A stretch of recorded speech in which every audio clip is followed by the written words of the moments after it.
you've got to lead by example. I've always said you should never ask somebody to do something you wouldn't do yourself. So what happens here, because as you see, my office is in the gym. So if I go there and someone's vomited or there's some horrendous mess in the gym or whatever, like I pack up weights 10 times a day. I go out and fix up the weight trees and adjust the weights because people see me doing that and go, that must be what's expected. It's not that I want to clean up crap, but it's like, okay, if I go out and I get the mop bucket out and I get down and I scrub something and I leave them to serve the customers, I got it. It's no problem at all. They go, wow, how awesome's that? And then if I'm not here, what are they going to do? You know, I know what Tony would do. He'd grab the mop. So I always think you've got to lead from the front. And you never just sort of have this attitude of, I'm the boss, I can pay someone else to do that. Never, never, never, never.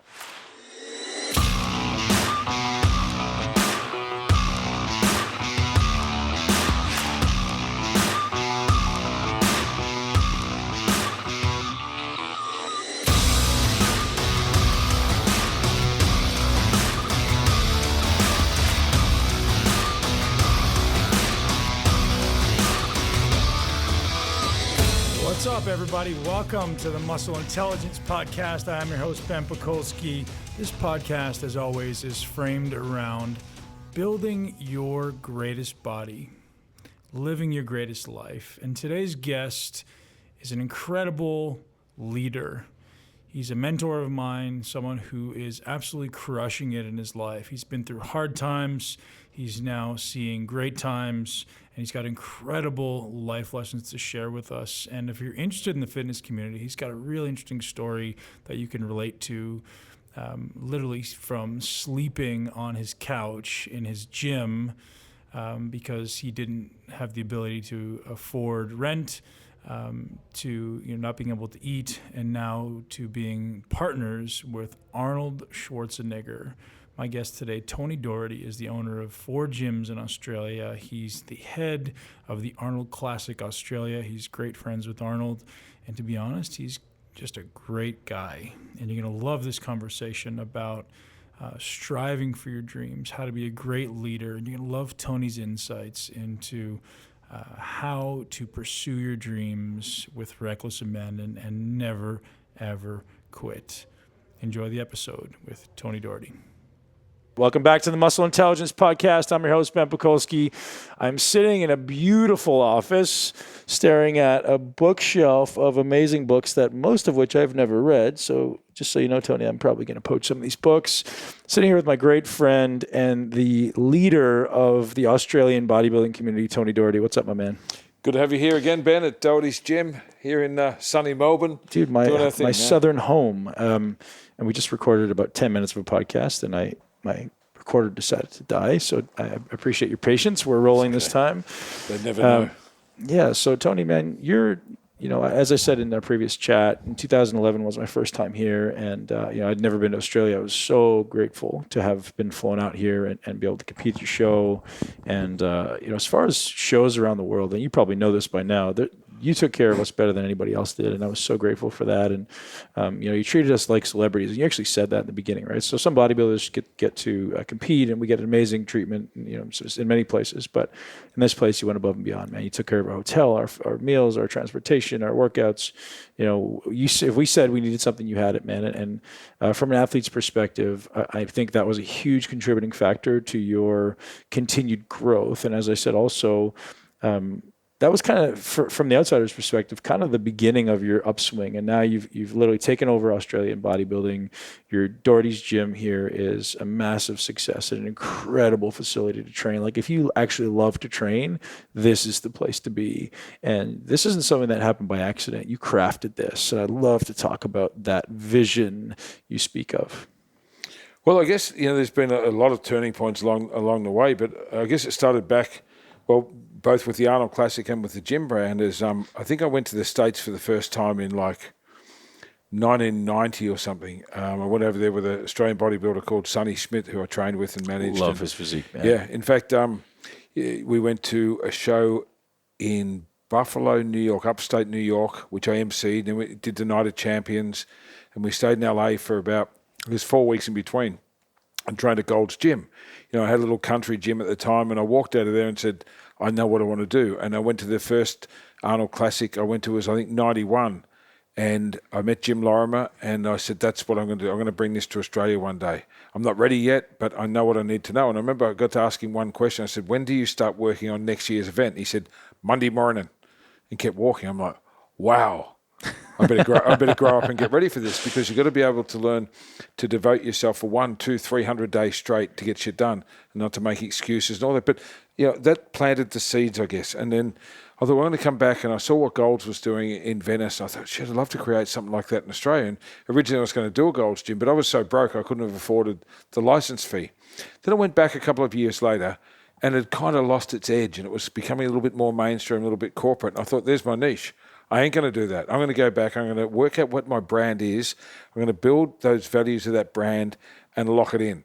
So everyone knows, what they get when they walk into a Doherty's gym. And I thought I'm going to end up with multiple gyms, but I always had this vision to build this brand. I didn't know what I was going to call it. And the truth is I couldn't afford any of the licenses or franchise. I go, so I've been doing these bodybuilding shows for a little bit. I'll just call it Doherty's Gym. Everyone's heard of me, kind of thing, in a local sense.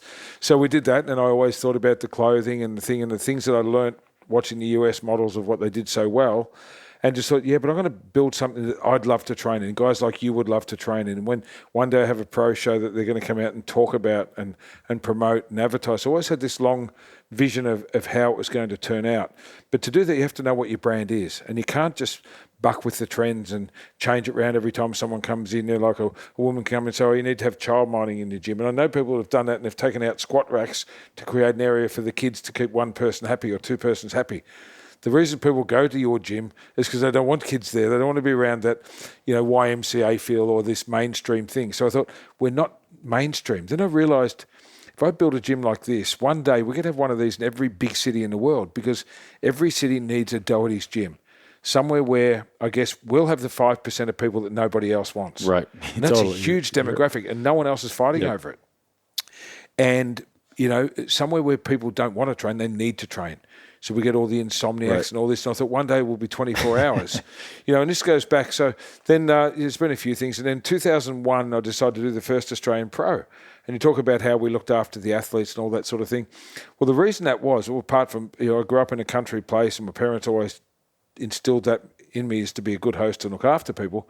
But beyond that, Ben, I had to give people a reason to come out here. It was a 15-hour flight. The prize money was as low as any prize money pro show in the world. Right. And I thought I'll put it on right after the Arnold Classic, because everyone will be in shape. I'll treat them so well that they'll go back and tell everyone. So that first year, we had a barbecue set up out there on the footpath just outside of here. It was Chris Cormier and Dennis James and Topomania, and these guys came out. And they got off the plane. We had people there to pick them up. They came down here. We had all this food cooked. We had, bowl, because I was a bodybuilder, so I knew what they wanted. Had baked potato, sweet potato, big bowls of rice, takeaway containers, and all the meat in the world, fish and chicken and steak. I thought, wow. And then when they got to their rooms, because I'd travel for so many years with bodybuilders and gone to hotels in the middle of the night after a long flight, and there's no food there, and there's room service. And they got pasta bake and lasagna and club sandwiches. I'm like, shit, imagine that.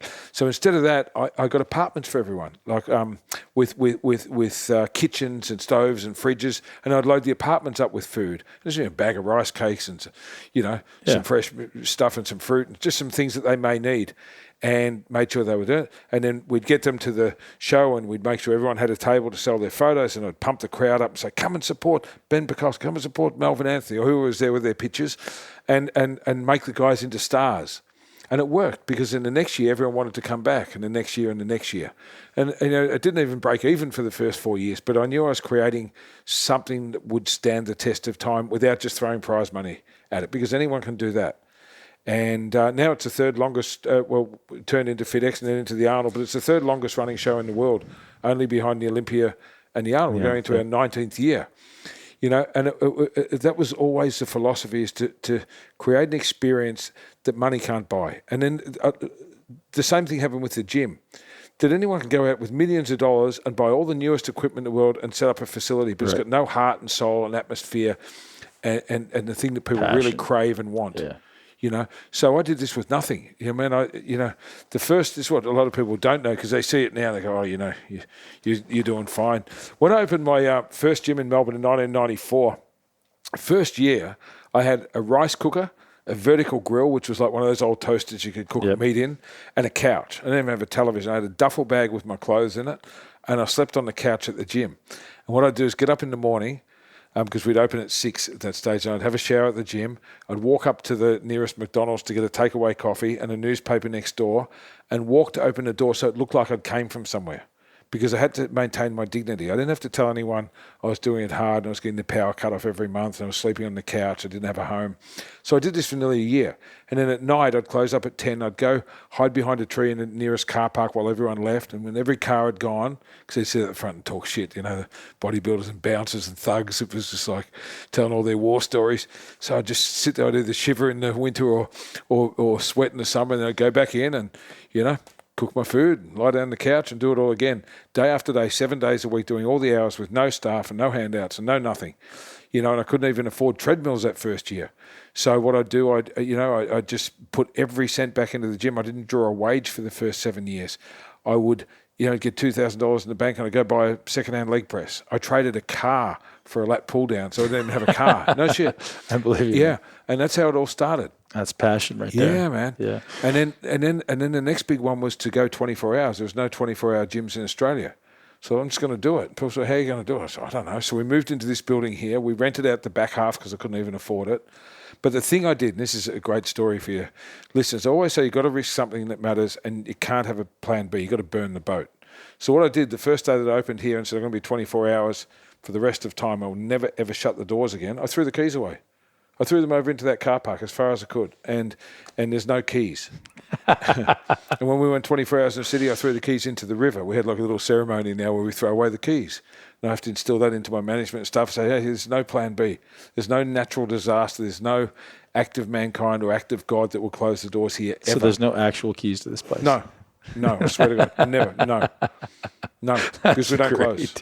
We don't and we won't. And that's what I mean about you can't have a plan B. Because you always got this thing in the back, if it doesn't work out, I can soften my approach or I can go back on my word. Fuck that. No. So that's a little bit of background to the gym. That's fantastic, man. So I've been a professional bodybuilder for a few years, and prior to that, since I was 15 years old, maybe 16, I was like a passionate fan of this sport, and I've followed everybody along the way. And you've been friends and still are friends with literally almost everybody in the sport. Yep. And I'd love to hear you. One of the things that people love to hear, myself included, is like some of your favorite stories of maybe it's Sonny, maybe it's Chris. I know you're friends with Chris. Something that comes to mind as far as like giving people a kind of a backdoor insight into the life of an actual bodybuilder. And you guys travel a lot with Sonny. I know you had some pretty cool stories to tell me. I've traveled with everyone. I went on some of those European Grand Prix. I've emceed shows all over the world. And, I was like you. I was a kid. And how it all started for me, I was like, I think I was about to turn 14. And I was watching TV with my dad. It was like, I guess, probably a black and white TV. I'm that old. But it was a TV. And Arnold was on this variety show, like a Johnny Carson kind of thing, but it was an Australian one. And he was out here promoting his book called The Education of a Bodybuilder. And it changed my life. I was like, wow. Knowing how that comes full circle is pretty damn cool. And I looked at this guy, and it wasn't just his muscles, obviously. And I said to Dad, what's that thing in his arm? He says, that's a vein. I'm like, whoa. Oh, hey, Dad, can everyone look like that? And he goes, well, find out, I guess so. Like, probably just lift weights, and there was a fat kid, he goes, you probably got to watch your diet a little bit and get along to a gym, but sure. That's what I want to do. And I said, my birthday or Christmas is coming up. I just want that book. I never want anything from you guys again, just that book. And I resigned from Christmas. I resigned from pocket money that day. I said, I'm going to figure it out. And I read that book from cover to cover. In fact, when you look at all my books, it's the only book I don't have. I've got my original Pumping Iron book there. It's fallen into like 1,000 pieces. Oh, wow. But the Education of a Bodybuilder, I think I lost chunks out of it. I read it somewhere. Anyway, and it wasn't just his muscles. This is the thing I explained to people. It was his confidence and his charisma. And it was the fact that, look at this guy. He's got broken English, and I've been sucked into it. I want to be like him. I want to be a bodybuilder. I want to be a gym owner. I want to be a promoter. And I decided that when I was 14, and that was it. I did a lot of other shit after then, dumb shit and everything else, but that was always, that was the plan. And, so then when I started promoting bodybuilding, I guess it was 88 or 89, one of the first things I did was went and found who I thought was the best prospect in Australia, which was Sonny Smith. And I said, here's a plan how you're going to get your pro card. I'm going to take you to America. How'd you meet him? I went and knocked on his door. He'd been competing with a smaller federation here that was going nowhere. And I became the IFBB amateur promoter for the state of Victoria. I thought I need a superstar. He needs a manager. So I went and knocked on his door. It's a funny story because he's a Samoan guy and he lived with another Samoan guy and they were bouncers at the time. You know, they were these real heavy, hard-hitting left hook bouncers, you know. And I was this kid from the country. I was like 25, I guess. 24, I think, when I started all this. So I went and knocked on his door and he goes, "Who is it?" And I said, "Tony Doherty, you know, I'm the new promoter for the IFBB. I want you to be a part of it." He goes, "Fuck off, man. Promoters are all shit. I don't want to..." Nothing. Oh, shit. I drove from 2 hours from the country in a car I borrowed for this meeting. Oh, shit. Bang, bang, bang. I'm thinking this is going to come out and bash me, you know. And his friend was just like, "Don't you listen, man. We'll come and smack you in the mouth." Wow, you know, this. Oh, shit. 3 times lucky. Bang, bang, bang. "All right, man, come in. What do you got to say?" I went and I said, "Listen, this is my vision. I think you should take on the world. I want to see you in the Mr. Olympia competition. I'm going to walk you the right steps to get your pro card. You're the best bodybuilder the country's ever had, and I think you can go all the way, and I'm here to help you." He said, "Sounds good, man," you know. And then a little while later, we had the first ever, it was an Australian pro show. It was only a one-off, and it was like in 89, and the guy that was promoting here above me, who I worked with for years until the split, was Paul Graham. And I went to him and I said, "Well, if we're going to do one of the versions," so it was like split between Queensland, Sydney and Melbourne. And he was going to have a Sydney bodybuilder in it. And I said, "Well, we have to have a Melbourne one or I can't sell tickets." So we had 2 pro cards to give out. So I said, "We're going to give one to Sonny." I remember I called him. I said, "Hey, we've got a pro show in Melbourne. How far away, man?" I go, 10 weeks. He goes, "Fuck, I'm fat." He goes, "But I'll do it. I'll make it happen. Let's go." And he did that, and he got, you know, like top 6 or something like that. And then when we went to the States, I was talking about earlier, went to the Night of Champions the first time, and he finished 6th. And it was funny, I emceed that show. I was the first person ever to introduce Dorian Yates in the US. So it was his first US show. Wow. Mohammed Benaziza won it, and Dorian took 2nd. It was the only time he got beaten. No, he got beaten that year at the Olympia by Haney, and he never got beaten again. Right. So I remember introducing him, and I'd seen all the hype from Peter McGough, and he used to get that pumping press. It was like a newspaper-style magazine from England, and so everyone knew all about Dorian because Peter McGough really promoted him. And the next year, the Night of Champions, Dorian won, and Sonny got 2nd. Qualified for the Olympia. Wow. You know, he got 6th in his first Mr. Olympia. You know, and his budget for his preparation for the show was $1,500. And you know, we go to LA to train, and all these guys were talking about all these exotic formulas they were taking, all these new, you know, experimental medicines, and we were like, "Huh?" And they thought we were lying. They're like, "Oh, if you're not going to be upfront with us, well, we don't want to talk to you." I mean, we just do a lot of sets and a lot of reps. Yeah. And then he moved back to Australia, and I trained with Sonny for 4 Olympias. Full on. By then I'd stopped competing because obviously I was running shows and it looked like dog shit for a promoter to be going to shows, but I still wanted to be a good bodybuilder, you know. So I got in actually way better shape training with him for the Olympias, and people always talk about the different styles of training. We had this a lot of reps and a lot of sets. So we'd do, 30, 40, 50 sets per body part, 2 body parts a day, 7 days a week, sometimes 6, but for the most part 7. He never missed a rep, never missed a set, never cheated on his diet. It was just once we started, it was all in. Right. And so that was the lifestyle. So I was living on the floor of the gym, and then he moved back. We had a little house across the road from the gym. And all we do it was the ultimate lifestyle. Just get up in the morning, I'd open the gym, wait for him to come over. We'd train, then people started to come and watch. Right. And for those that don't know Sonny Schmidt, look him up. His body is incredible. He had so much muscle, little waist, huge quads, huge arms, huge pecs, like missing nothing. By today's standards, he would be top 5 in the world, I would say. And by today's standards, he probably would have progressed to be Mr. Olympia. So he's just so big. How tall was he? He was like 5'9", 5'8.5", 5'9". He looks like he's about 6'4", right? He looks like a giant. He's just so big. Incredible muscle. Yeah, so so it was fun traveling with him, and that was sort of the end. And so the first time we went over there to Goals, it was like Dillette and Flex and Chris and Rico and all those guys were training, and it was like I was this kid from the country. All of a sudden, I'm in Gold's Gym Venice, being recognised by these guys, doing all this cool shit, and I'm like, wow, is this real? And I guess when you start being around greatness, then you start being greater, So, we learned more about how hard you could train and all that sort of thing. And each time I'd bring a guest poser out, I remember I bought, I think like 1990 or something, Gary Stridham out. And he's this, he's a beast, he's the biggest white guy I'd ever seen at this stage. But the passion he had when he talked about training, his eyes went crazy. It was like, you got to train hard, man. And he'd shake and he'd start talking about the reps and the sets. And when it was quit time, that's when you started. And this is what sorted out people. So this is a mind shift for me. And obviously we were around all the people, and Sonny would say, hey, there's this up-and-coming guy. We should get him out to guest post before anyone else does because he's going to be big. And the first one he told me about was NASA. When NASA was just like a 10th placer or something at the Night of Champions, Sonny goes, no, this guy is nuts. And the next one that we stumbled on and bought out before he'd ever done it was a guy called Ronnie Coleman. Wow. So one of his first ever guest poses was here in Melbourne. I bought him out before he was Mr. Olympia, when he was thinking about giving up bodybuilding. And I got to train with Ronnie and travel with Ronnie, and I probably interviewed Ronnie between 50 and 100 times over the years. And he's the most fascinating person I think I've ever met. I mean, people don't understand the mindset. And it's kind of reverse of what we preach. Because you and I talk about setting your goals and being passionate and being all in and, So I'm like, Ronnie, hey, did you think you're going to be Mr. Olympia? Nope. When did you realise how good you were? He goes, well, when I won. And I go, did you realise then that you're the best in the world? I go, no, I thought that was a fluke. So we did it again. And I'm like, did you realise that? He goes, no, it was like about the third time before I said, oh, maybe we're going to be good at this. He had this thing, he just did it to do it. And it was his hobby.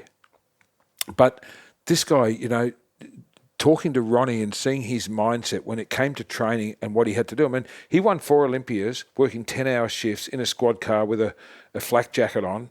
You're getting up at 4 a.m. to do his cardio and prepare his food, doing a 10-hour shift in Texas in a squad car, and then going to the gym. Right. And getting to bed at 2 a.m. and up again at 4. And all these Instagram celebrities we have now complaining that they have to do cardio, right? It's always means of comparison. How someone becomes truly great compared to someone who just thinks, like, how do I become great? They're asking you the question, right? How do I become great? Yeah, and the delusion and sense of entitlement that some of these people have is fascinating, because I get kids come to me and say, look, I'm going to compete my first show at the end of the year, so I've given up my job, I'm going full-time, looking for a sponsor. I'm like, you gave up your job to do your hobby? You're insane. And then you look at someone like Ronnie, who didn't want to lose his medical benefits and his superannuation, all the things that count, by putting all his eggs into bodybuilding until he won the Olympia 4 times. He said, now I'll go part-time. Right. I tell that story too, where I didn't tell anyone I was a professional bodybuilder. Like if someone asked, do you work out? Yeah, I train. But I never told anyone I was a professional bodybuilder. So after New York Pro in 2010, that was my second pro show. Because you're not a fucking bodybuilder. You work out. You get these kids who are 17 years old. I'm a bodybuilder. I'm like, no, you're not. You like to work out. That's great. But you're not a bodybuilder. Literally, I was pro for 2 years before I'd ever said to anybody, even after I get my pro card, I'd be like, yeah, I train. Love to train. It's my passion. I love it. But are you a bodybuilder? No. I'm just a guy who works out. It's funny how people have that. I still got to have a job and pay my bills and support my family and do all the normal stuff. So this to me has always been fascinating. But I love the mindset of champions. And I've got to want to get into my podcast and stuff and interviewing people. Something I've done a lot of writing and talking about is just the mindset of a champion. And then getting to be a business partner with Arnold and travel the world with him and see how he operates and the level of thought and passion and intelligence that a guy like him has. Right. And the mindset. I want to get into that everyone. Because you talked about up-leveling to the people around you. So you went into Gold's Gym and all of a sudden you started training harder because you saw these guys were the best in the world. And, over the last 20 years, you've continuously just been up-leveling and up-leveling. And we talked about before we started, just what your trajectory is right now. The sky's the limit, man. So I know you acknowledge that with yourself, but it's not by accident. It's by design. You talked Correct. About when you started this show, when you first did the FitX show, you had a vision in mind. Talk to me about that, man. Well, what that was that, when Arnold finished being governor, I guess it was 2011, he said he was going to take his Arnold Classic worldwide and do one in every continent. And I've gone, click. Okay. You'd never met him at that point? I met him for a photo when I was a kid. Just I paid the VIP the extra $50 or something to get the 3 seconds with Arnold, Sure. But he was my idol. And I was obviously in with all the pro league people and the amateur. So I was in with the IFB and all the bodybuilding people. I guess I've been doing the pro show then for about 10 years. And my vision when I started the pro show was to do it with an expo and to turn it into something like an Arnold Classic. Mm-hmm. So then we did the first 2 years, the first year at the Plenary, because we're waiting for that to get built, the beautiful theatre here. And it became, when I booked it, I knew it was the greatest venue that anyone in the world had ever had a bodybuilding show at. So I always have this thing is raise your own bar, create your own levels.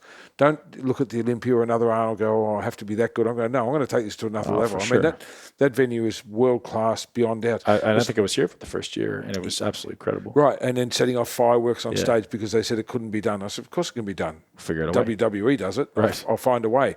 And just having this, this vision of raising the bar. But anyway, so how that started, that I knew I was going to do this FitX show, and then when Arnold said he was going to take the Arnold worldwide, I thought, right, I don't care what it takes. I'm going to work every single day, and I'm going to turn that into Australia's best sport and fitness expo. I'm going to make it so much like an Arnold and so amazingly good, and I'm going to position myself with all the right people in the world so that when Arnold, in 2 or 3 years' time, looks at Australia, I'm his only choice. That there'll be no consideration whatsoever that he would even want to interview anyone else. So I positioned myself by working my butt off and creating something I knew he would love and admire, and waiting and being patient and then being ready. And we were talking earlier off air about it. It's great to have dreams, but you can't hesitate. You have got to be ready that when your turn comes to say, I am equipped, I'm ready, and I've got all the pieces ready, the buttons ready to push. And that was me. So then, obviously Arnold went to the Lorimers, he went to Jim Mannion, he went to his publicists out here, and all they said was Tony Doherty. Tony says, oh, I've got to meet this guy. And then we clicked. It was great. And I just said to him, look, I don't have the funding, I don't have the budget that some people have. I said, but I will give my all. I will commit myself to this organisation today. I'll never let you down. I'll work tirelessly, 365 days a year. I'm all in or I'm not in at all. We shook hands and I haven't stopped. So we're recording this on a Thursday, and I was first year on Tuesday, and you just flown in from Arnold's house. Yeah. Well, what happened, he had a strongman event on Santa Monica Pier at the weekend. And I just said last Tuesday to someone, I probably should go. And I was talking to Bob Lorimer. He goes, it's a long way to come for a weekend.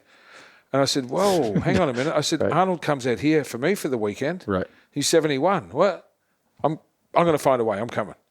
So that was it. So I literally booked my flight Tuesday night and left Thursday morning. Got there Thursday morning, flew out Sunday because you lose a day coming home. Sure.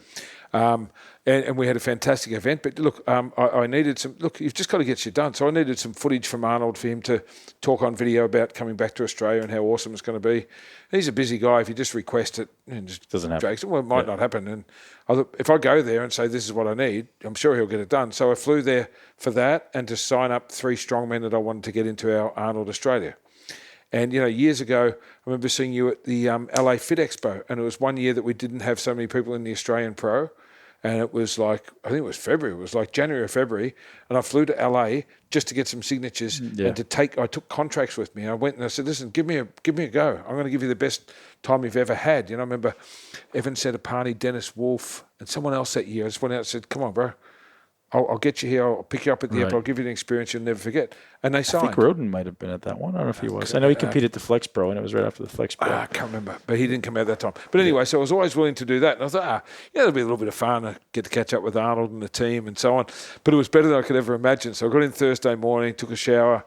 Bob said, come down to Arnold's office. So we went down there, and I went to a 4-hour production meeting with him and his team and our Arnold Strongman team, and Ty and Bob, my partners in Strongman, were there for like 4 hours. He goes, let's go to lunch. So next thing we're in the Rose Cafe in Venice having lunch with Arnold, and I'm just, this is pretty cool, Then Friday morning, we said, let's all go to the gym in the morning. We'll bring the strongman down and get a great photo to promote the thing for the local media and so on, but let's go train. So next thing I'm in there doing shoulders next to Arnold, having this banter at 7 o'clock in the morning in Golds. I'm like, wow. Fuck yeah. This is pretty fucking cool. So then we went back and did all the filming for what we needed to do. We took a green screen in and had all the cameras and stuff there. And that turned into another production meeting. And then he's like, hey, let's go for lunch again. So we end up, off we went again. And I'm like, in fact, he's like, jump in the car with me. I'm like, no problem. I can do that. See you guys. You sort of have these pinch yourself moments. We're there with, his friend Ralph Mueller and some of the guys I've sort of grown up admiring. And then Friday night he said, he invited all of the strongmen and his partners. So we had our partner Anna from Brazil, myself and Bob there. And he said, well, I'm going to put on a gathering at my home. And we'd like to have you guys all up there to give them, he's a very smart guy. And, these guys all flew from all over the world, from, Poland and Lithuania and some of these places, for an Arnold experience, to go to Santa Monica Pier and support him and support. It was all about the firefighters, the Californian firefighters he wanted to raise money for. So we all flew in from all over the world to support that. So his way of saying thanks was, well, I'll put on like a little cocktail party, if you like, at my place. He's got, chefs and bartenders and all that sort of thing. So next thing I'm drinking a bottle of wine with Franco Colombo at Arnold's house, talking, telling stories. He's telling me stories about Dave Draper and Mike Katz and Arnold back in the day and stuff I'd heard before. And I told him, Arnold told me this story. He goes, no, there's more. And ended up having just a most fantastic night. And look, I've had a lot of moments, Ben. I've been on the road with Arnold now for 5 years. And so many times I've just had to stop and pinch myself. You ever look at your phone and go, that's Arnold's number? Yeah. That's a cool thought, right? It's like, there's that. Or sometimes he FaceTimes me. I remember I was just doing my morning walk up here in the park. I feel my phone vibrate. Oh, shit. Right. Call me. I'm doing that. And because he loves FaceTime. Oh, was he? Arnold Schwarzenegger. I was like, shit. Woo! Screenshot. No. I never do that cheap sort of stuff. But half an hour later, I'm still sitting in the park, chat with him, just talking shit. That stuff like that's just so cool. So I have sometimes some people say, "Oh, is it surreal?" I said, "Well, sometimes you really have those moments." I remember I was standing there by his pool, and I had a few wines and smoking one of his cigars, and just standing with some of my favourite people in the world, and then being around him, and he comes up and puts his arm around you and says, "Everything okay?" This tells me a little bit, which I won't share, but about his house and how he built this and where he spends his time. So it's almost an emotional experience. You're kind of like, you look back at that little kid. I did a post about it, I think the other day, and said, if I could have told this to that 25-year-old kid that would work out, wow. It's difficult to even explain. But sometimes the uncertainty is what drives you, right? It's like, but like then if when you you already have knew it was these going to work moments- out, you may not hustle the same way, right? And who knows if hustle is the necessary component, but certainly focus and clarity. And so, if you have a thought to finish, go ahead. Oh, no, I was just saying, so there's been these moments around the world where I've just got to do cool shit with Arnold, who's, always been my idol. And people, and I guess I should address this because everyone says, what's he like? What's he like? And I said, well, I've been around a lot of celebrities, through my security days and through all the different crazy shit I've done. And I've seen a lot of people, when the cameras are off, they're just different people, an ass, and they just don't know how to treat people.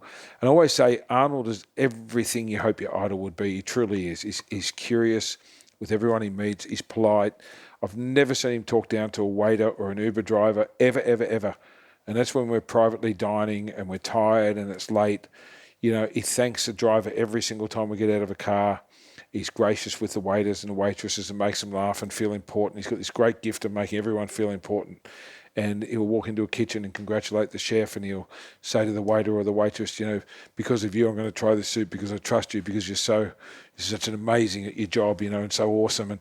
And this rubs off on you, and I see this and I think, shit, if he can be like that, there's no room for anyone to be an arsehole. Right. Because he kind of could be if he wanted to be, and no one would even mention it. I talk about some of the top pro bodybuilders sometimes where, like, you're walking down the road and everyone wants your time and attention because you're this big freaky guy. They want to touch your arms. They want to talk to you. They want your time and attention. It's very easy to go, leave me alone, right? Whereas Arnold has that times a million, and he doesn't, I'm from the sounds of it, go, leave me alone. Like, I just want some time to myself. No.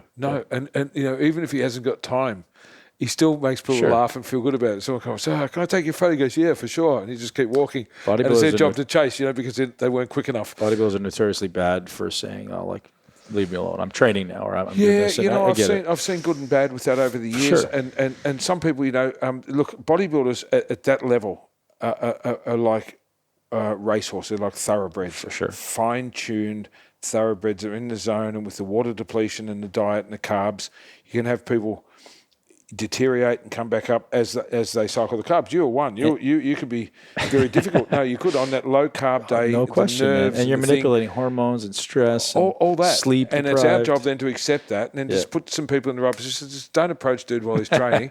And I've always had this thing with my gyms, and I still do to this day. And we have a lot of high-end people train at my gyms. Mm-hmm. When I contact their management, they contact me. I say, I'll tell you one thing, nobody will go near them for a photo while they're training. And it's like when I'm on the road with Arnold, it's one of my events. I have bodyguards and people there, so no one goes anywhere near him when he's eating food. I think that's disgraceful that someone would want to take a selfie when the guy's got a fork full of chicken or vegetables or something. And I'm really protective with that. So, for example, we had Tiger Woods train at my gym for a couple of weeks. Oh, wow. a couple of years back now, but his management contacted me because it was a bit of a fluke because they went to one of the football club gyms. They're like, "Oh no, now our team's training here today. He's going to have to make an appointment or something." And his driver's like, "For real?" He goes, "Oh, my buddy's got a gym in the city. I'll just call him." So they brought him down. I said, "Well, you just tell me what time he's going to be there. I'll have someone on the door. We'll let him in the back way." Because that's when he was getting all the media and there was helicopters following him around. It was crazy. So he had this sacred place that he could go. And I said, "I tell you, man, no one will come near while you're training." And I've been able to do that with rap singers and rock stars and actors and all the people that I've been around. I just said to them, "Listen, when you're here, man, it's sacred. Everyone leaves their hat at the door. They're all here to train." And we've educated our members and our staff to always be cool. The staff, if they would ask someone for an autograph or a selfie during the workout before they train. Now, okay, if they're on their way out, you can kind of read the play a little bit and say, "Yeah, sure, that'd be nice." But I think that's really, really important, is to recognise that with people. So I learned that with the bodybuilders, Trevor. I know who was edgy and who was difficult on the diet. And Dexter can be notoriously difficult leading up to the show because he just takes it so seriously, and that's his craft. Right. And that's where he has to take himself. Like when he dumps water, he's miserable. He's sad and he's sorry. I used to love effing with Dexter. Dexter and I are good friends. You're totally right, man. I could see him pissed off. I'd go over and try to piss him up. Yeah. Oh, you got it, right? Yeah. Gotta have fun with it. Yeah, and I've seen a lot of that. But then, when you see him at the expo with the fans a day later, he's like, wow. He's amazing. The guy just gives and gives and gives. He'd call you asshole work, but yeah. And so I learned to, I've always been pretty good at reading the temperature in a room. So then I've done it for so long now that I can see who's okay and who's not, and you just kind of put a bubble around the people that need a bubble, and you push the other ones out the front that need to be seen. And also, if someone has a sense of entitlement, or they're rude to my staff, or they're out of line, I'm the first person to tell them. They won't be back. I'll go tell someone to fuck off back to the airport. I don't care. Right. And I've always been like that because we're all people, man. There's no need to be a dick. Right. And I remember one year it was some German kid. He came out. And man, he was nobody, but he was carrying on like he was Ronnie Coleman, And I just said, "Man, don't do the show." "What do you mean?" I said, "Well, I'll just give you room to someone else. Just go back to the airport." About. Was that during my career? Possibly. I'm not going to throw a name, but I think I know what you're talking about. Yeah, I think I know what you're talking about. And I said, just go home. I don't care. I don't care who you are. And there was another guy who I'm now actually really good friends with, who I think he competed in Columbus and he came out here, and I think he'd been taking something to stay awake for maybe a whole week. And he came out here like kind of high and crazy. And he went up to my dad, who was at the counter. He was a 75-year-old guy, He said, "Do you know who I am? And I don't need to do this, I don't need to do that." I said, "I don't care who you are, man. Just use your manners when you're around us. And it was Australia. Welcome, but don't be out of line." Right. And he tore into my dad. I chased him up the street, and it almost ended badly. And it was a situational thing. I was a bit of a hothead too, I've calmed down a lot over the years. But, and that's the thing. I think you just got to know how to treat people, and how to pull them up and be straight with them. So they know. If everyone knows in the sport now, if I'm going to have some hard words with someone, it's probably warranted. It's not like I'm just doing it to be a dick. And if I'm going to give someone a hug, that's real. And if I'm going to be, and I'm like that with the kids in the gym, with my staff and everyone, I just think sometimes I'm the guy that tells the uncomfortable truth, but then that's only to help someone to be a better person and to protect their brand. It goes back to branding. Everyone's got a brand, whether you're a professional bodybuilder, a professional golfer, or an actor. At the end of the day, you've got to protect your brand. If you're doing something dumb, people are just going to talk about you the wrong way, and that can destroy a brand. You position yourself as a leader in Australia, a leader in the bodybuilding niche. Talk to me about that, because I think this world lacks leadership in many different levels, right? And I think a lot of us, we need great leaders, and I want to talk, about what you believe it took to become the man that you are, and what does it mean to be a great leader? Well, I don't really stop and analyse that, to be honest. I just think you've got to lead by example. So to give you some context with that, in the gym space, and I see gym owners. I remember once I went to this gym in Sydney, and a guy was showing me this great new gym that he built. And back to what we said earlier, you can have all the money in the world and buy all the flash equipment and everything else. But if you've got no people skills and no manners, you're dead. Yeah. So when we went to this guy, it was like nighttime, and he wasn't a 24-hour gym. He said, "Oh, let me show you my new facility. It's all this and this." It's kind of helping the guy. I said, "Yes, sweet." We go in, and there was a cleaner working. He walked straight past the cleaner. I think they were Vietnamese or Chinese cleaners. He didn't even acknowledge them. Just walk past. And, "Why didn't you introduce me to the guy that's cleaning your gym? Like, he's got the keys to the place." And I didn't get it. I still don't get it. And so I've always said you should never ask somebody to do something you wouldn't do yourself. So what happens here, because as you see, my office is in the gym. So if I go there and someone's vomited or there's some horrendous mess in the gym or whatever, like I pack up weights 10 times a day. I go out and fix up the weight trees and adjust the weights because people see me doing it and go, that must be what's expected. So if someone, for example, has vomited or had an accident in the toilet, I'll say the stuff, I've got this. And there's psychology behind that. It's not that I want to clean up crap. But it's like, okay, if I go out and I get the mop bucket out and I get down and I scrub something and I leave them to serve the customers, I got it. It's no problem at all. They go, wow, how awesome's that? And then if I'm not here, what are they going to do? They go, I know what Tony would do. He'd grab the mop. So I always think you've got to lead from the front. And you never just sort of have this attitude of, I'm the boss, I can pay someone else to do that. Never, never, never, never. You know, I make coffees for people. You know, I walk people to their car. If I see someone doing exercise wrong, no matter how busy I am, I'll stop and say, would it be okay if I showed you an alternative way to do that? Because you're going to hurt yourself and it's not effective. If I've got the time, I still do that 10 times a day for free, and I'm not looking for clients or anything like that. So I think in an organisation, it's so important if you're going to be a real leader and get respect from people and love from people, because I think there's two emotions that people suffer. I've got this thing, Ben, I break everything down into twos. It's hot or it's cold. I will or I won't. I'm in or I'm not. I don't do this grey area shit. Oh, maybe. It's just we haven't got time for it. So I think two emotions that most people can really, when it comes down to everything, is love and fear. So as a boss, do you want to be feared or do you want to be loved? And if you're feared, it's okay, but people might do shit behind your back because they don't really like you or respect you. But if they love you, they'll take a bullet for you. Right. So I've always tried to lead that way, to be, you know, firm but fair, and to always do what's right. And if someone fucks up, to give them a second chance. You know, unless it's, you know, theft or just something treacherous that I won't put up with. And you've got to know what you will and won't accept in it, whether it's a relationship, a business, a partnership. You know, there's some non-negotiables there. But there's some stuff where you go, okay, well, this guy's difficult, but he's got some great skills, so I'm going to work with him and help him to be a better person. It might take, for example, 5 years for one of your partners to come up to speed because you can see it in them and you're going to back them and just direct them. Mm-hmm. And I think as a leader, and as I've got more gyms, I've had to sort of hand over more management and let go of some stuff, is finding the right people and then managing your managers. You know, so I've gone from managing my staff to managing my managers. And then in the bodybuilding space, to me it was very simple because it'd been so badly handled for so long at a pro and amateur level that all I had to do was to do what was right, to start shows on time, to make the registration seamless. So when this split happened with bodybuilding, I got to kind of take over Australian bodybuilding on the amateur level. It was easy because I'd never started a show on time. They'd always disrespected competitors. They never had the right trophies. You know, there was 15-minute gaps between divisions. It was changing the order of things. I'm like, okay, we get a running sheet. We make things run on time. I have 2 lanes, so when one group's walking off, the other group's walking on. We actually have staff backstage managing stuff. We have headpieces and communication tools. We have a DJ. We make it. I've always been into entertainment. This is Arnold and I often talk about this. We're in the entertainment business. And I know when you first come out and did my pro show, you're like, wow. And I get all you guys together at a competitors meeting. Okay, this is how our opening sequence is going. Everyone's looking, opening sequence? What's that? I'm going, well, I'm going to ignite these fireworks. I have this music plug. I have this smoke machine let off this thing. There's going to be these bangs. And people are like, what? We're in the entertainment business.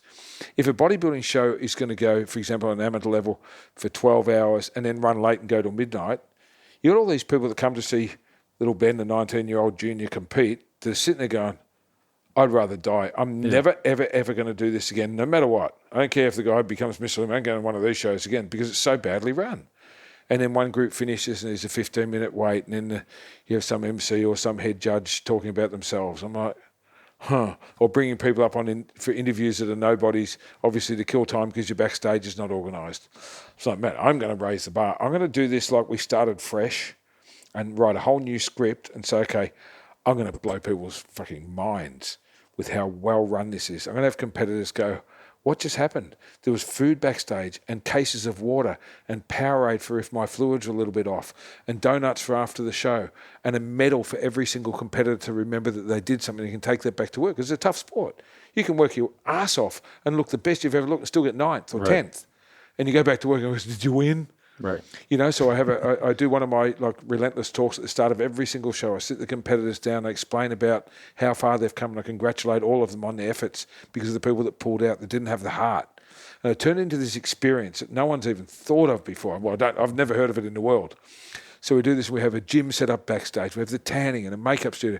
And even at the pro show, I have like a salon for the girls backstage. So they walk in and they go, what the hell is this? So I said, well, this lady does lashes. And I don't, my staff does lashes and hair extensions, colours and blow waves. And there's your makeup artist. That's for you. Right. We want you to feel like a rock star. And then you guys, when you come back, I've got a gym set up backstage, It's simple, man. Simple shit. The screen, so you can see what's going on. But it makes it simple for us, right? As an athlete, we don't have to worry about where. Because I'll tell you an experience for me that just to give you a means of comparison. In 2011, I went to, maybe it was after here, I went to FIBO, and we were competing in Germany, and I couldn't find food. So I ended up, the only thing I could eat was schnitzel. Fucking deep fry, everything was closed. I was like, is it schnitzel or Subway? This is at the event. And then the only food, it was either schnitzel, Subway, bananas, or Gatorade. That's the extent of my food for 2 days while I'm in FIBA. I was like, this is ridiculous. Nobody came to me and said, hey man, would you like, access to food? Nobody spoke the language, couldn't find a grocery store. I plugged my George Foreman grill in, which I brought. I think exploded because obviously we're a different country with different wattage. And I was like, what the fuck am I going to do? I'm never coming back here. I never went back. I'll never do this again. And it wasn't that it was a bad show. They just hadn't been thoughtful like you had, right? And coming to a different country, people don't know where to go. They don't know what type of food we can get. They don't all those things. They don't know where to, it's different. So you just make it simple. And now I want to go back and now I'll tell everybody, God, this is the best. They made it so easy for me, right? As an athlete, if you can make it easy, you win. Well, that's all I had because I didn't have any money. Right. And sometimes it's good to do something with nothing because you appreciate every sort of thing that comes your way. But you think things through properly. You go, okay, well, what can I do? Back to what I said at the start. My greatest philosophy I impart on people is to worry about what you can do, not what you can't do. Tell me about relentless momentum, because that, obviously you've gone from sleeping on your couch in we'll call it this office. I don't know if it was exactly this office. No, it's around the corner. And now having, dump. one of the nicest offices I've been in with this amazing furniture, this amazing setup. You're going to be filming a podcast in here coming up. So everybody look out for Tony, growing up a podcast on how to be awesome and have relentless momentum in life. How did you go from where you were to what seems to me like from the outside having a really awesome life and, ultimately making your idols your friends? Well, it's funny. So relentless momentum, to answer that question, I got a lot of, when it all started to get momentum, if you like, pardon the pun, but when my life started to sort of get on the up, I guess about 5-6 years ago, I had a lot of people come and say, do you do mentoring work? And with the use of social media, because I do a daily thing called Real Talk on Instagram, and I'm always putting out a positive message and trying to teach people how to think. If you've got a normal job and you're happy with it, cool. You probably shouldn't be watching. But if you want more and you wake up in the morning, you're frustrated with your shit, follow my rules because I'm going to tell you some stuff. So I started getting, like Ben, a phenomenal amount of people saying, do you do mentoring? Like this person was saying, I don't even know what it is. What's that? Oh, we pay you to come and get advices. No, man, I ain't got time for that. I'm time to train. I ain't got time to ride my motorcycles. No. So then I started thinking about it. I thought, yeah, but I love teaching. I love giving. I love seeing people reach their potential. How can I capture this? So I said, look, I'm going to do a seminar, for 50 people. It's $200 each because I want a commitment. If you don't spend $200 on yourself, well, okay, you don't get it. It's not expensive, but to some people it is. That's okay. And would people like to see this? And it went nuts. So shit, I've got to come up with a name. I don't even know where it came from. So I thought, what's it about? It's about never quitting and never stopping. Never quit is relentless. Never stop is momentum. So relentless momentum. So I registered and I put up a little flyer on, I think, Facebook or something at the time, or Instagram, saying relentless momentum. I'm going to do Melbourne and Sydney. And both shows sold out immediately. I went, wow, this is pretty cool. So I can do all that in one weekend, get something back for doing it, but hire a room and just go there and talk. What's it going to be? Okay, $200. I'm going to give people a few hours of something. So the first hour, I tell my life story. From being that fat 14-year-old kid seeing Arnold on TV, to sleeping on the couch, to getting bad media, to all the crazy shit I've been involved with.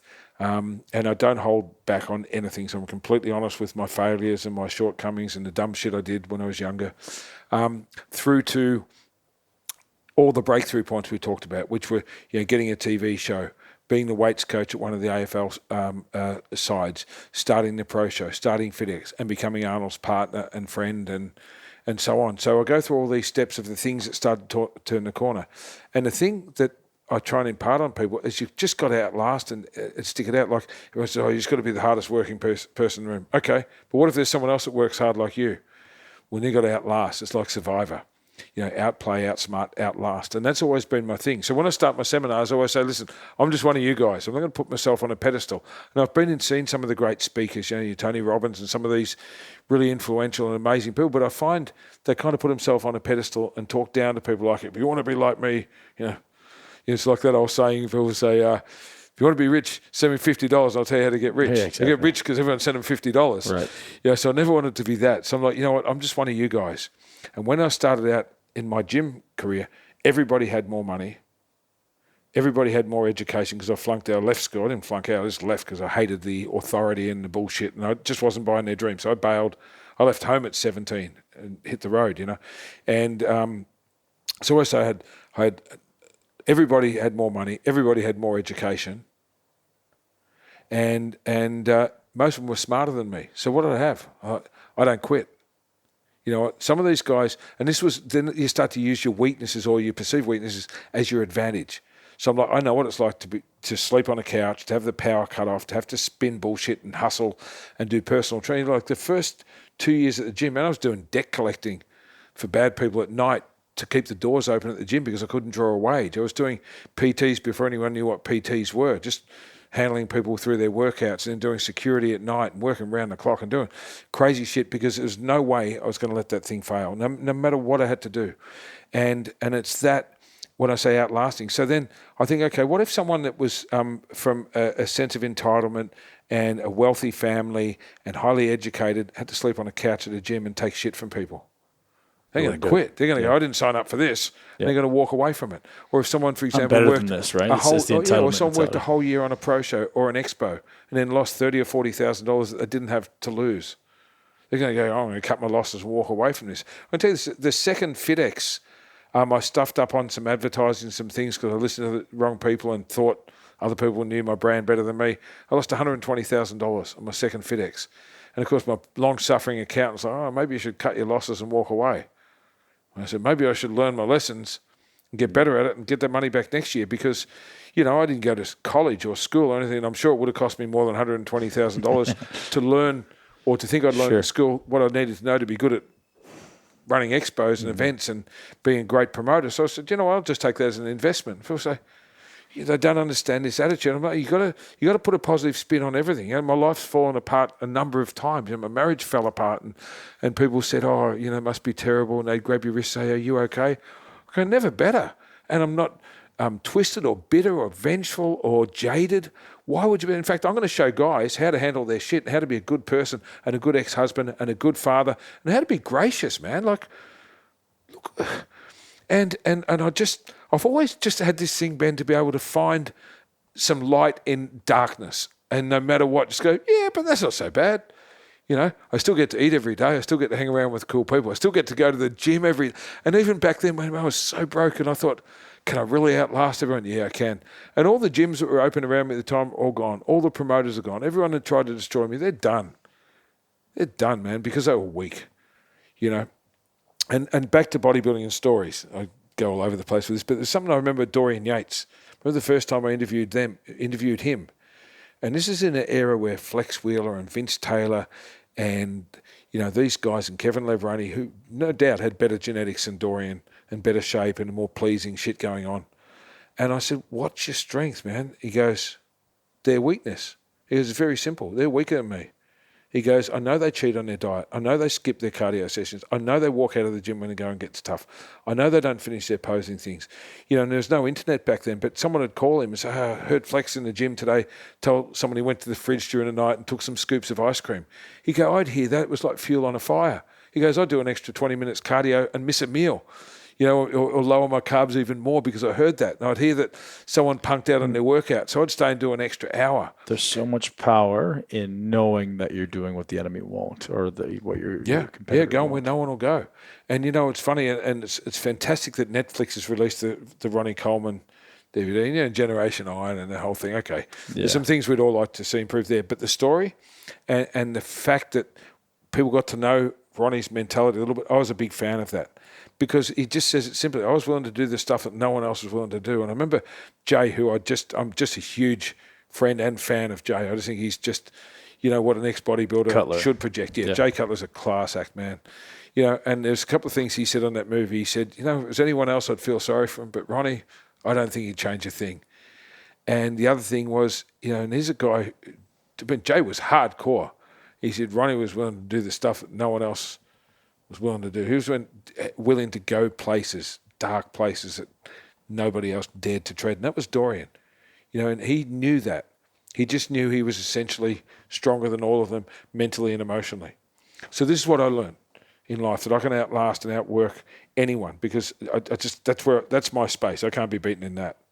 When you know that about yourself, it takes a lot of doubt out of things. Supreme confidence, man. And so this thing I talk about a lot is your beliefs shape your reality, right? So what you believe about yourself determines your outcomes. It determines what you bring to a situation. So when you believe that no matter what happens, I won't quit, that's so much power. And if people can create that for themselves, and it takes time to create that didn't just form in your psyche overnight, right? That formed over time, you constantly showing up and never quitting. That became who you are. And that's a very powerful place to approach life, man. I think that was a big contributing factor to becoming, the current Tony Doherty, is developing that relentless momentum, man. Your turn. Yeah, and it's committing yourself to something. So when I do something, man, I'm all in. Like the night before I did my first Relentless Momentum seminar, I went out and had it tattooed on my wrist so I could just show people how committed I was. Hey, I went to the tattooist yesterday and did this for you guys because I mean it. I'm going to show you guys relentless momentum. I'm going to share everything. And people want to hold back on the information and sell it and all that. I'm like, man, there's enough for everyone. If I can help somebody, and, this is where I love Instagram, and the stories that I do every day, because I get so much, love and feedback back from people who say, hey, you know what? I was going to quit. And I heard your story today, man. I went harder. And you know what? I never had the courage to leave my job, and I was miserable and I was dying inside. And because of you, I changed the way I think and I changed the way I approach things. And I went out on my own, and, it's hard yards, but, man, I've never been so happy. And I get stuff like that. And I remember this one story. There's this kid, he asked, to do this question. He said, he was full of self-pity. He's like, I never get a raise. I never get a promotion. I'm always the guy they overlook. I think I'm good at my craft, but, I'm unlucky. What do you advise me to do? I said, man, that's easy. You be the first person to get there in the morning, the last one to leave at night, and do all the shit that no one else wants to do. Got it? I'll say it again for the listeners. Be the first one to get there, the last one to leave, and do the shit no one else wants to do. And don't put your hand out, put your hand up. It means don't say, hey, what's in it for me? Put your hand up, say, what can I do? So this affected this kid. 12 months later, he messaged me back, and he was an apprentice, some kind of tradesman. He won the Australian Apprentice of the Year. Wow. And got a job in a company that never puts on It's so apprentices. simple, right? But people aren't willing to get uncomfortable to do it. He said, man, I thought he was entitled. Yep. He goes, I should get a promotion because I'm good at my shit. I'm like, no.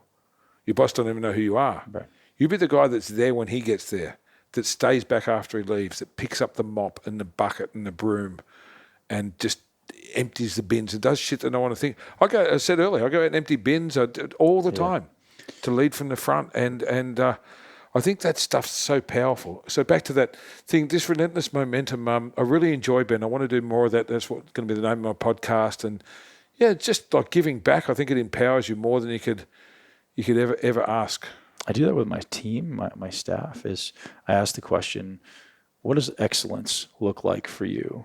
And I let them define it. So our team slogan, or the whole Mi40 brand, Muscle Intelligence brand, is framed around demand excellence. And what does excellence look like for you? So excellence is exactly what you're saying. It's a very parallel thing. It's like show up early, tuck in your shirt, take care of yourself, look your best, speak well, read great books, be the last guy to leave. All those things that in my world contribute to excellence. What does that mean? Does it mean having the hard conversations? It's all those things that people don't want to do that require absolute excellence.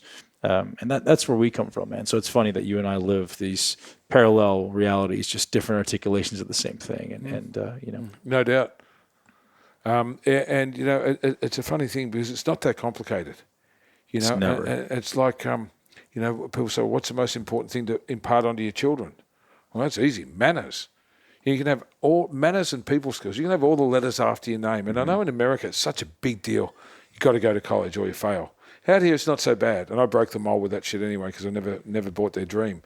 But, you know, I've got 4 kids and my greatest thrill is when we go somewhere and someone says, your children have the best manners of it.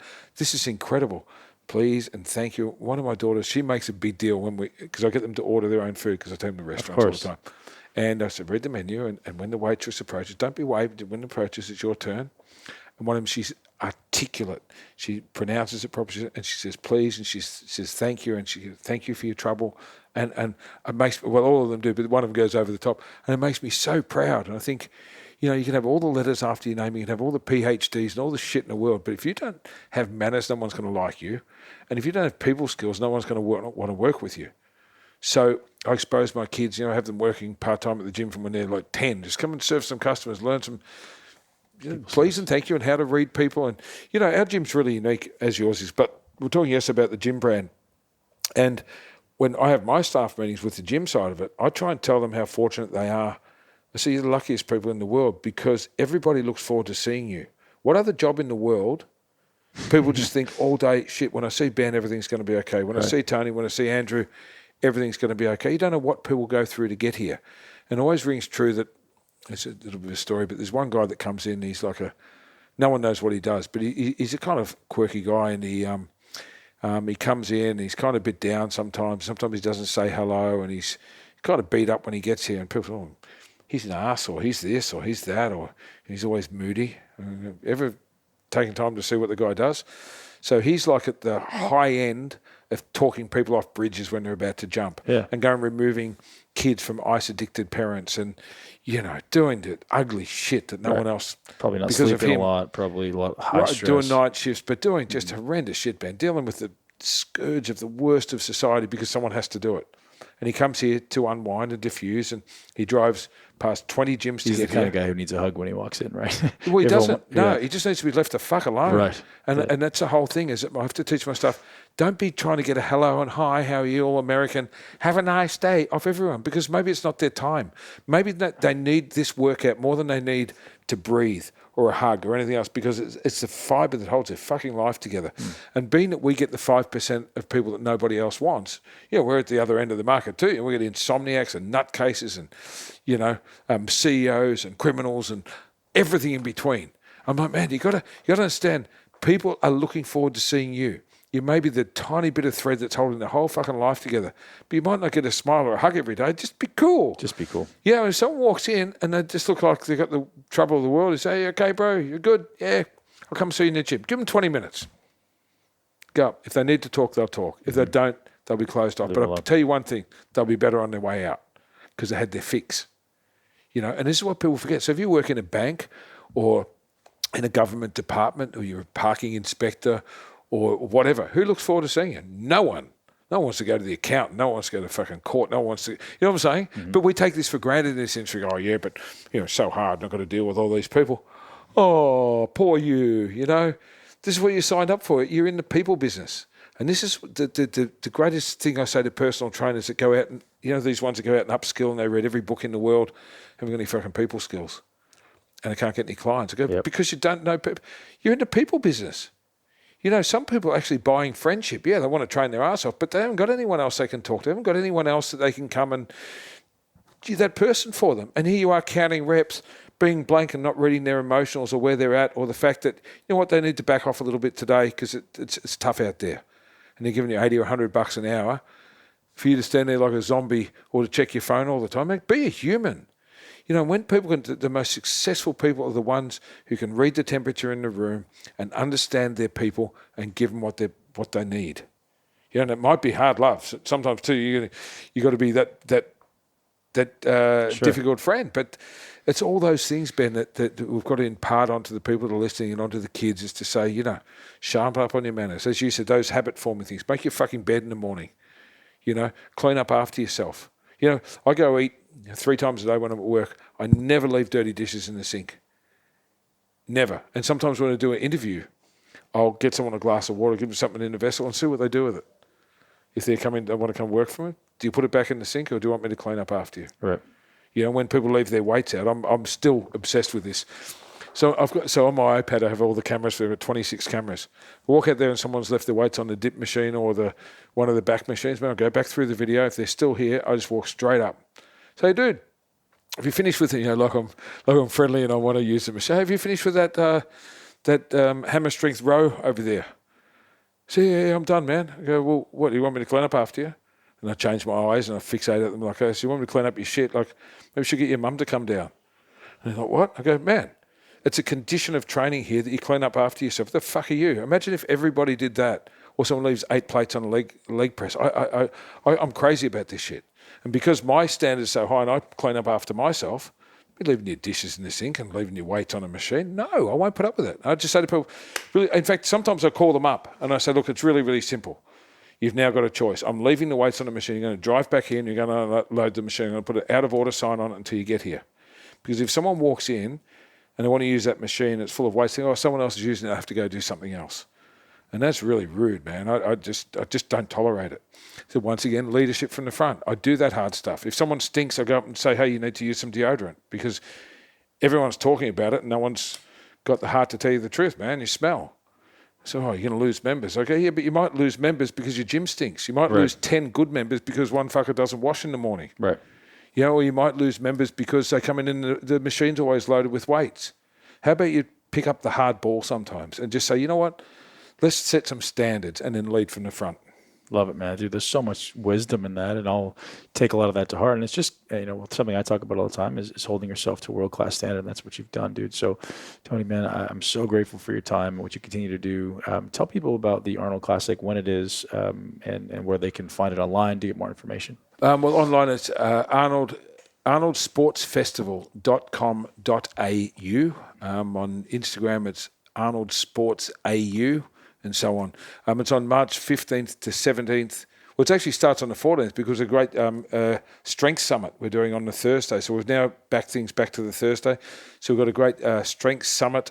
Which means strength athletes. Ed Cohen, Steph Cohen, Andrew Locke, who's a functional physio here. All your mates. Yeah. And it was going to be Charles Poliquin. It was actually our dear friend, both of us.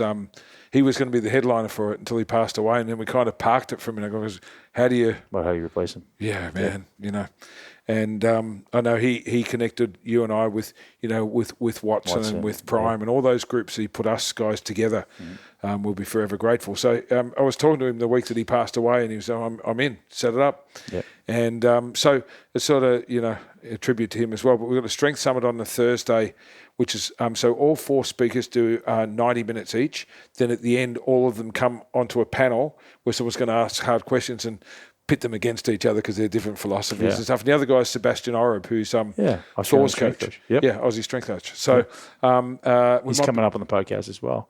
Oh, cool. Yep. Well, we might get you and Jordan on the panel for next year. Sweet. That'd be really cool because I know we're all in that same sort of family, if you like. So that's on the Thursday and the meet and greet for the athletes, and then it all starts. So the expo goes Friday, Saturday, and Sunday. Arnold will be here. We've got an unbelievable lineup in the pro show. We've got pro men's open, fitness for women, figure and bikini, and I'll be adding another category the following year. We've got 40 different sports. We've got the pro raw powerlifting, where last year the Russian guy that I was talking to Jordan about yesterday squatted 505 kilograms raw, without wraps and shit, And then we've got the strongman, where I've built a big amphitheatre, like double grandstands down both sides, like a Coliseum feel, with the amateur strongman, the pro strongman, the bodybuilding up the other end, and 40 odd sports in between. So it's an amazing experience. Of course, all the supplement companies and clothing companies, and there's a food truck park and a whole lot of stuff. So if you support what we do and want to be a part of what Arnold's doing worldwide, it's called his Fitness Crusade. He started this in the 60s. I talk to him all the time when I interview him, and I'm coming up, I think, to my 10th interview with him, and it always comes back to that. And he says when he started out and he travelled, there was no hotel in the world that had a gym. Mm-hmm.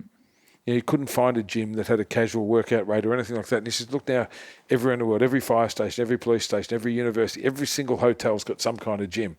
And I think it's because of him. I think he started this whole thing worldwide. He made bodybuilding popular. It's a cool thought, right? Oh man, think about that. Powerful. Changing the world in Yep. your lifetime, and being someone that people are going to remember forever.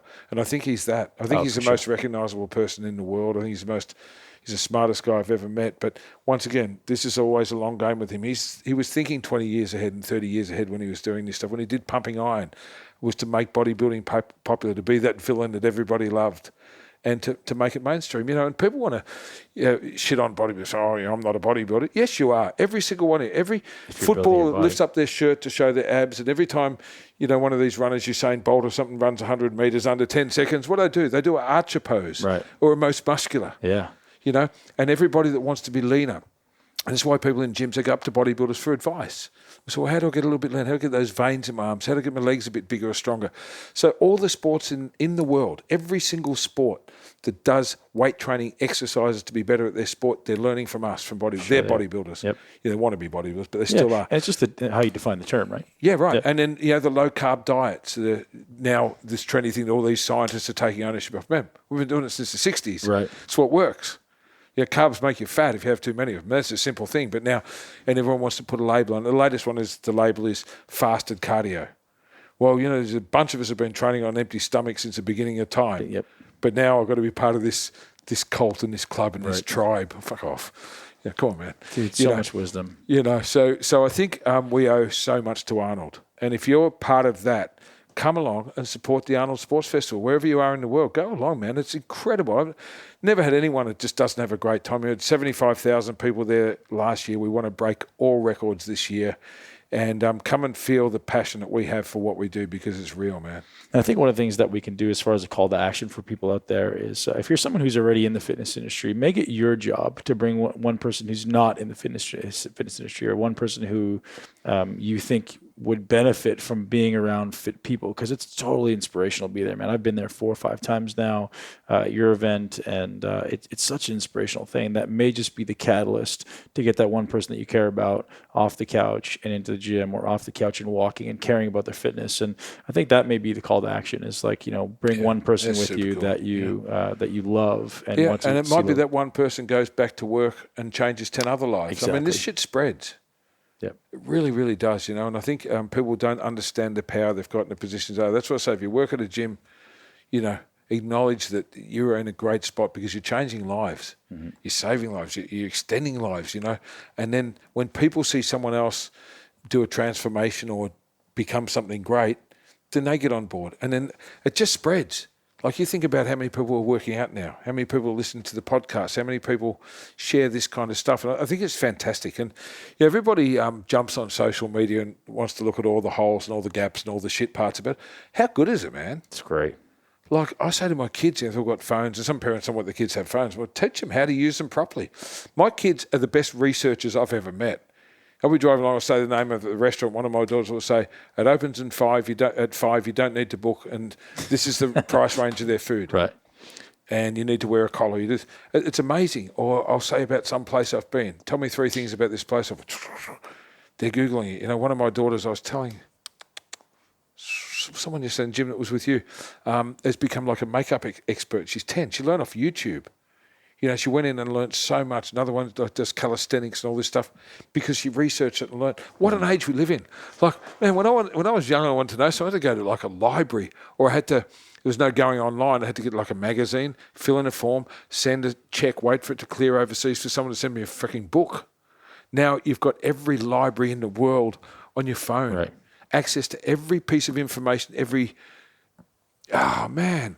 university, everything's there. What a resource if you use it responsibly. And people say, what we were saying before, they worry about what they can't do. What you can be doing is upskilling every single night before you go to bed. This is the last one I'll leave you with, but it's one of the things that people say, what's the best advice you've heard Arnold give? One of my favourite things he says is, if you want to be really good at something, really educated about something, for 1 year, spend an hour a day reading about it. He goes, for example, if you wanted to know all about music and the history of music and the violin and the piano and where it started, imagine if you read 1 hour every day about this. In 1 year, you'd be an expert. You'd know more about music than anyone's ever going to meet. If it's architecture, or it's training, or it's nutrition, or it's candle making, it doesn't matter. If you want to really then spend an hour a day Research it. It's all in your hands, in your pocket. It's not like you have to go anywhere.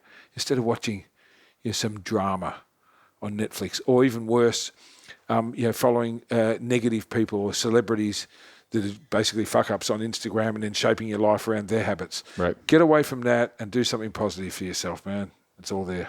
Tony Doherty, man, thank you so much for your time and your wisdom. We're grateful for you, and we will be directing people to your podcast and to your show, man. Thank you. Good to see you, man. Thanks. Thank you so much for tuning in to Muscle Intelligence. If you enjoyed today's episode, please be sure to share it with at least one person you know. Make sure you're subscribed so you never miss an episode.